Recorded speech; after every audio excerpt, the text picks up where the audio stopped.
காற்றை மாசுபடுத்துகிறோம். புகை வண்டியை பயன்படுத்த வேண்டாம். தண்ணியில் நெகிழி பைகளை போட வேண்டாம். மக்கும் குப்பை, மக்காத குப்பை என இரு வகையாக குப்பையை பெற்றோம். சுற்றுச்சூழலை பாதுகாக்க நாம் நாளம் செய்வோம். புகைப்பிடிப்பது உடல்நலத்திற்கு கேடு. யோகா செய்தால் நம் உடல் ஆரோக்கியமாக இருக்கலாம்.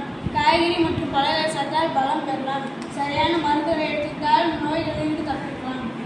சுற்றுச்சூழல் என்பது உயிரினத்தை சுற்றியுள்ள அனைத்து உயிருள்ள மற்றும் உயிரற்ற கூறுகளின் தொகுப்பாகும். இதில் காற்று, நீர், மண் மற்றும் சூரிய ஒளி போன்ற உயிரற்ற அம்சங்கள் மற்றும் தாவரங்கள், விலங்குகள் போன்ற உயிருள்ள கூறுகள் அனைத்தும் அடங்கும் சுற்றுச்சூழல் அமைப்பு. நன்றி.